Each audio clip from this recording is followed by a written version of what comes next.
here comes another little short story.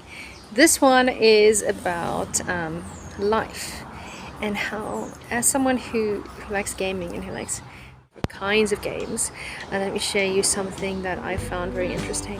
This is a game that I really like, that I play mostly for the music because it's quirky and it's cute and catchy, and the art is really nice. And of course, as you know, those of you who also play games, many free to play games reach a bit of a plateau where it gets really hard to play without spending money, because that is the whole mechanic that's built into a free to play game. It's free. Yeah, you can play it without spending any money, but at some point, if you spent enough hours on it, the game creators want to make sure that, well, they're going to make some money too. So they start making it harder, and you have to decide as a gamer, are you going to give in to that urge to make your gameplay a little bit easier by taking out some money, or are you going to ignore it and press on and try to survive the game and be successful without spending money?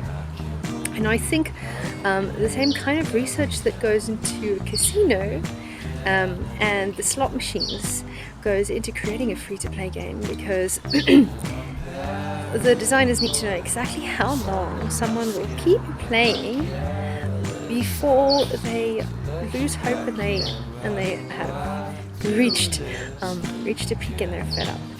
They also need to know exactly how to really give you a good time so that you will keep playing and you won't stop. And they need to balance these two forces very nicely. So in this sense, life is a lot like a game. Let me explain. So in the beginning, you find this nice new game, and it's made a little bit easier for you. You're a baby player, you're new, and you need to be hooked, so the game can't be too difficult. So the first few hours of playing are going to be quite fun, they're going to be quite easy. Then you're going to start reaching levels where all kinds of packages are advertised to you. Packages that can make your playtime more fun, but they are not essential yet. So you see these ads and you can quite easily ignore them. And then you reach a point where, well, the game's getting harder and harder, and you run out of opportunities or lives or whatever the system is that the game uses. You need to start considering these packages that are advertised to you.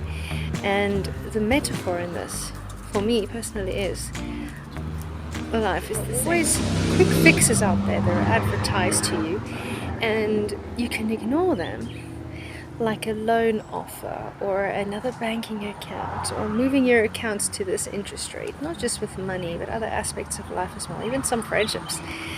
When the going gets really tough, there are these options available that you can quite easily buy, but in a sense you are selling a bit of your dignity as well.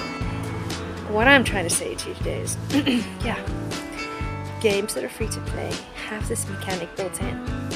And you have to decide at some point, are you going to keep playing the game? When you've reached that point where you can't have success without taking out money, are you going to let yourself continue to play, having a tough time, constantly weighing the options of taking out money if you don't want to, or are you just going to walk away?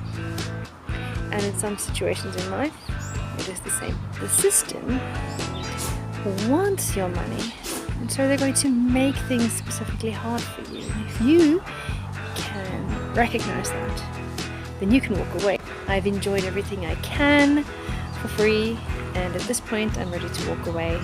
I've done my, you're the one who's being exploited. You're the one whose money is going to go down the drain, or whose time or whose friendship is going to go down the drain. The slot machine is rigged so that you'll only lose enough to not give up hope.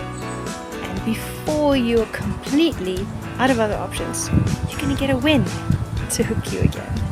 So watch out for a system that manipulates you. And may you be aware and attent and capable of turning your back on the wrong kind of situation. Alright everyone, chat together.